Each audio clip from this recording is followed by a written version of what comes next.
South Africa's democracy is facing a trust crisis. With the government that we are having, I don't think it's going to change. They just don't care.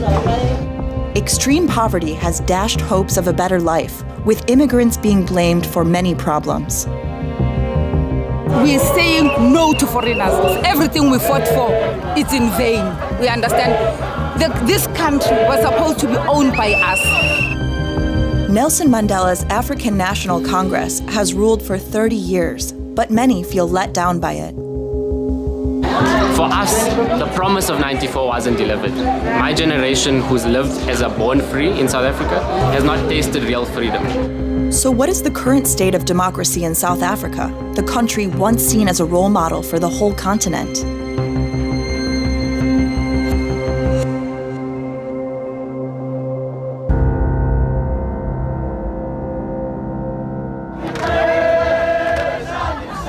A crowd looking for something to change, and the new social democratic movement RISE Mzansi, meaning Rise South Africa, promises to deliver just that. At the party conference in Johannesburg, its leader, journalist and writer Songezo Zibi, speaks in front of supporters, emphasizing his goal to build a coalition for democratic change. There are more unemployed young people today than 20 years ago. There are more unemployed graduates today than at any point in South African history. Nearly half of all children who start school never finish because of poverty, hunger, stunting, drug abuse, and other problems. Next year's presidential elections could mark a turning point for South Africa. For the past 3 decades, the ANC has held an absolute majority in parliament.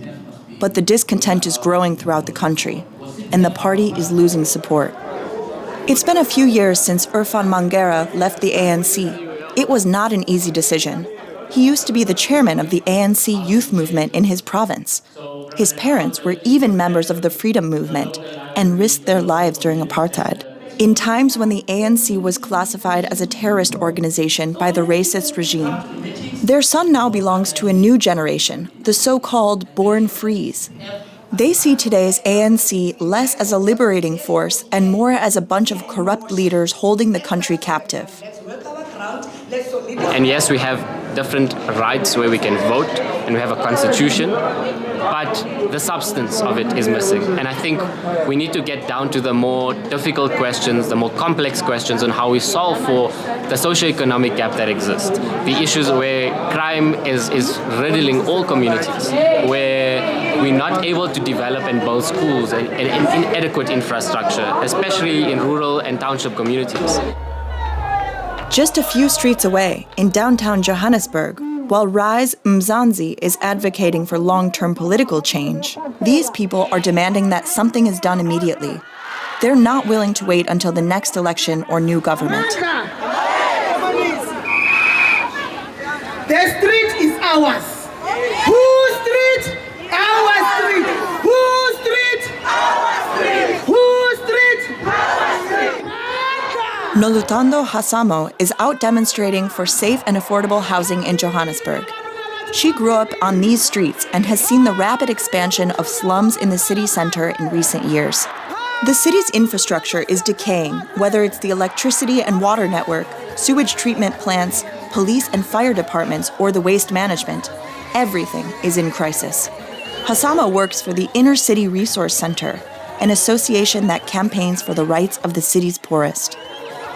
People are saying these dilapidated buildings is not because by choice, but it's because of there's nowhere to go, and they want accessibility to come and work closer to inner city of Johannesburg. Almost half of Johannesburg's more than 5.5 million inhabitants live on less than $100 a month. Extreme poverty forces many to move into abandoned and dilapidated buildings, where living conditions are not just inadequate, but also dangerous. Serious fires keep breaking out, like most recently in Marshalltown, a district in the city center. 77 people died, but instead of improving conditions, many in the city and government blame immigrants for the disasters. In the wake of the fire, they demanded that all unemployed foreigners be expelled from the city center. But these demonstrators refuse to be turned into scapegoats. we can safely say the success of the demonstration itself is a demonstration of the overwhelming rejection of the politics of scapegoating, of xenophobia. So we cannot blame foreigners to be here in this country.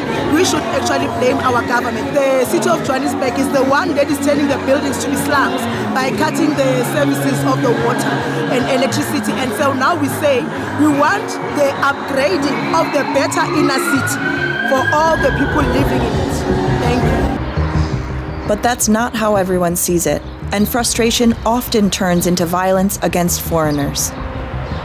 Thousands of people in Johannesburg have been arrested after riots and looting on Monday.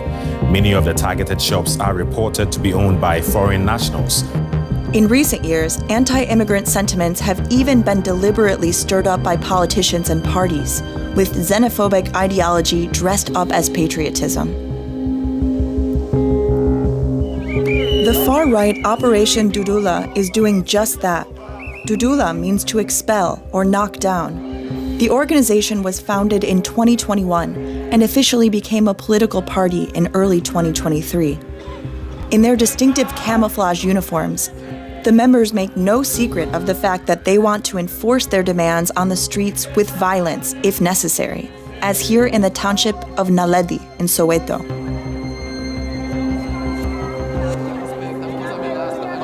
People are in shock after the death of 2 children. Although the police haven't been able to determine the cause of death, members of Operation Dula claim that Pakistani immigrants, the owners of this shop, killed the children by selling them poisoned candy. We don't need them anymore. We don't need them anymore. Let them go. We are tired. Our kids are not working. They are selling drugs all over. We are tired. The Secretary General of Operation Dula, Zandile Dubula, arrives and meets personally with the families of the victims before issuing a threat. We're going to be shutting down the spaza shops that are owned by non-South Africans, especially by my friends, your Pakistanians, your Bangladesh, your Ethiopians. That's what we'll be doing as of now. So how do you do that? How do you shut them down? So we have a petition that was signed by the community of Naledi that they no longer want these spaza shops to operate. We've taken it to the police station. The station command has signed it off. So what's going to happen is that the police will have to accompany us. Of course, Operation Dula knows full well that the police can't be going around closing stores on the basis of petitions. They have to follow the law. But their rhetoric immediately resonates with the angry crowd. Come out! We are tired! Come out! Finally, the police arrive to disperse the mob. Following the populist textbook, Operation Dula blames an idle state and claims to be on the side of the people. And to many, the slogans seem appealing. No order! These people, they must protect us, but they protecting outside people. We as South Africans, by this moment, we are not united, but we want the Pakistan to leave our country. The party is still a long way from a majority, and outside of Soweto, few people have even heard about Operation Dula. But its support is steadily growing, and with it, the violence against foreigners.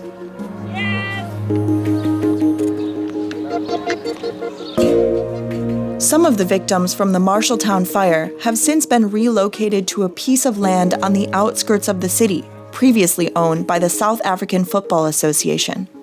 It's doubtful that the conditions here are any safer than the place they've just been evacuated from. Hassamo visits the camp to check in on the residents. The Safa house got burnt. I think it was last year in June. It got burnt. And then, so they couldn't do anything more. So now people are just staying here. They've already made sheds for themselves. Now the city has informed the people here that they will have to leave again.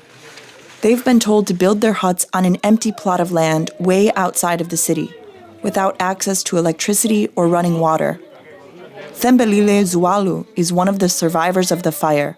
The unemployed mother lost everything in the blaze, including her hope for change. every human being has a right to be a shelter. But what happened to us? From the fire to the squatter shelter, from the squatter shelter to the streets, you know. Anyway, I stopped voting 2 years ago. I'm not gonna vote. I'm not really gonna vote. And why?